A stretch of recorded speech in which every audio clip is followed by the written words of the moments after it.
નમસ્કાર મિત્રો, સ્વાગત કરું છું આપ સર્વ કોઈ મિત્રોનું ગવર્મેન્ટ જોબ ઇન્ફોના યુટ્યુબ પ્લેટફોર્મ પર। તો મિત્રો, ઇન્ડિયન આર્મી તરફથી વર્ષ 2024-25 માટે અગ્નિવીરની ભરતી જાહેર કરી દેવામાં આવી છે, જેમાં મિત્રો જીડી એટલે કે જનરલ ડ્યુટી, ટેકનિકલ, ક્લાર્ક, સ્ટોરકીપર, ટ્રેડમેન જેવી અલગ અલગ પોસ્ટ પર ભરતી જાહેર કરી દેવામાં આવી છે। તો આ ભરતી વિશે તમામ પ્રકારની માહિતી આપણે મેળવીશું। તે પહેલા વિડીયો ગમે તો લાઈક અને શેર કરી દેજો, ચેનલમાં નવા હોય તો ચેનલને સબસ્ક્રાઇબ કરી દેજો। તો ચાલો મિત્રો, વિડીયોની શરૂઆત કરીએ।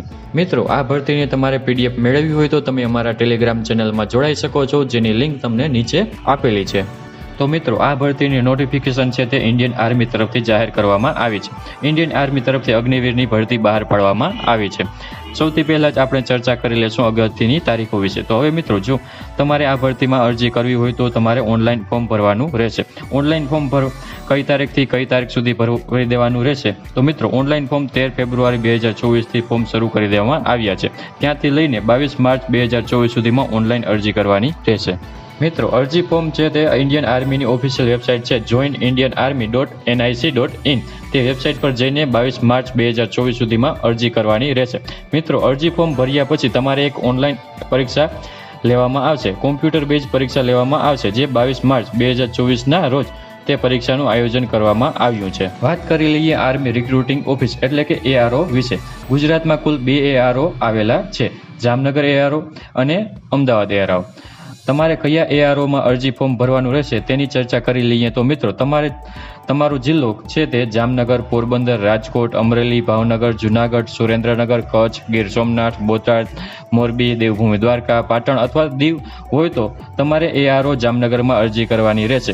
અથવા તમારો જિલ્લો અમદાવાદ, સાણંદ, અરવલ્લી, બનાસકાંઠા, ભરૂચ, છોટાઉદેપુર, દાહોદ, ડાંગ, ગાંધીનગર, ખેડા, મહેસાણા, નર્મદા, નવસારી, પંચમહાલ, સાબરકાંઠા, સુરત, તાપી, વડોદરા, વલસાડ, દમણ, દાદર અથવા નગર હવેલી હોય તો તમારે ARO અમદાવાદમાં અરજી ફોર્મ ભરવાનું રહેશે। મિત્રો, આગળ ચર્ચા કરી લઈએ એલિજિબિલિટી ક્રાઇટેરિયા વિશે એટલે કે યોગ્યતા વિશે। તો અહીં પહેલી પોસ્ટ છે તે અગ્નિવીર જીડી એટલે કે જનરલ ડ્યુટીની છે। હવે જો અગ્નિવીર જીડીમાં અરજી કરવી હોય તો તેના માટે ઉમેદવારની શૈક્ષણિક લાયકાત છે તે ઉમેદવારે કોઈ પણ સરકાર માન્ય બોર્ડમાંથી ધોરણ 10 પાસ કરેલું હોવું જોઈએ અને તેમાં ઓછામાં ઓછા 45 ગુણ હોવા જોઈએ। સાથે સાથે વિદ્યાર્થી પાસે light motor vehicle driving licence હોવું જોઈએ।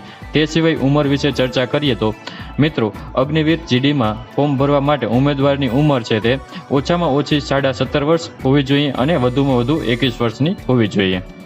ત્યારબાદ બીજી પોસ્ટની ચર્ચા કરીએ તો બીજી પોસ્ટ અગ્નિવીર ટેકનિકલની છે। આ પોસ્ટ માટે ઉમેદવારની શૈક્ષણિક લાયકાત છે તે ઉમેદવારે કોઈપણ સરકાર માન્ય બોર્ડમાંથી ધોરણ 12 સાયન્સની પરીક્ષા પાસ કરેલ હોવી જોઈએ અને તેમાં ઓછામાં ઓછા 40% ગુણ મેળવેલા હોવા જોઈએ। પરંતુ તેમાં પણ મિત્રો ફિઝિક્સ, મેથ્સ અને અંગ્રેજી છે તેમાં 50% ગુણ મેળવેલા હોવા જોઈએ। અથવા તો ઉમેદવારે ધોરણ 10ની પરીક્ષા પાસ કરેલ હોવી જોઈએ અને તેમાં 50% ગુણ મેળવેલ હોવા જોઈએ અને સાથે સાથે ઉમેદવારે અંગ્રેજી, મેથ્સ અને સાયન્સ વિષય સાથે ઓછામાં ઓછા 2 વર્ષનું ટેકનિકલ ટ્રેનિંગ એટલે કે ITI નો કોર્સ કરેલો હોવો જોઈએ અથવા તો 2 થી 3 વર્ષનો ડિપ્લોમા કોર્સ કરેલો હોવો જોઈએ। તેમાં મિત્રો કયા કોર્સની આવે છે તેની વાત કરીએ તો તમને સ્ક્રીન ઉપર લિસ્ટ દેખાતું હશે, તેમાં તમે સ્ક્રીનશોટ પાડી શકો અથવા તો તમે જોઈ શકો છો કે તમે કોર્સ કરેલો છે તે કોર્સ આની અંદર આવે છે કે નહીં।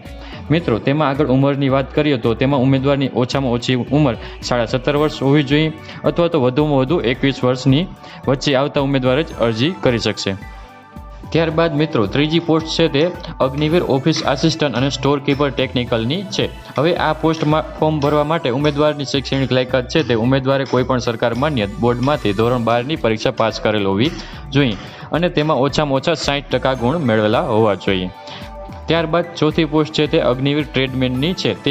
તેમાં પણ ઉમેદવારને ધોરણ 10ની પરીક્ષા પાસ કરેલ હોવી જોઈએ અને ઓછામાં ઓછા 33% ગુણ મેળવેલા હોવા જોઈએ। ત્યારબાદ પાંચમી પોસ્ટ છે તે અગ્નિવીર ટ્રેડમેનની છે, તે ધોરણ 8 પાસ માટે છે। ધોરણ 8 પાસની પોસ્ટ છે જેમાં ઉમેદવારે ધોરણ 8ની પરીક્ષા પાસ કરેલ હોવી જોઈએ અને સાથે સાથે તેમાં પણ ઓછામાં ઓછા 33% ગુણ મેળવેલા હોવા જોઈએ। મિત્રો, ઇન્ડિયન આર્મીની કોઈ પણ ભરતી હોય, કોઈ પણ પોસ્ટ હોય તો તેમાં વયમર્યાદા એક સરખી જ રહેશે।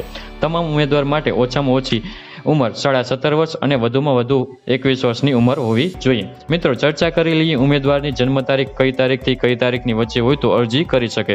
તો તેમાં મિત્રો તારીખ 1 ઓક્ટોબર 2023થી લઈને 1 એપ્રિલ 2007 સુધીમાં તમારી જન્મ તારીખ આવતી હોય તો તમે અરજી કરી શકો છો। તો મિત્રો આવી રીતે ઇન્ડિયન આર્મી તરફથી અગ્નિવીર પોસ્ટ પર ભરતી બહાર પાડવામાં આવી છે. તો હવે મિત્રો આ ભરતીની અરજી તમારે ઓનલાઈન કરવાની રહેશે. 13 ફેબ્રુઆરીથી લઈને 22 માર્ચ 2024 સુધીમાં અરજી કરી દેવાની રહેશે. મિત્રો તમારે આ ભરતીની PDF મેળવવી હોય તો તમે અમારા ટેલિગ્રામ ચેનલમાં જોડાઈ શકો છો. તો આશા રાખું છું વિડીયો પસંદ આવ્યો હશે. વિડીયો ગમ્યો હોય તો લાઇક અને શેર કરી દેજો. ચેનલમાં નવા હોય તો ચેનલને સબસ્ક્રાઈબ કરી દેજો. ફરી મળીશું નવા ટોપિક સાથે, નવા વિડીયો સાથે. ત્યાં સુધી જય હિન્દ, જય ભારત.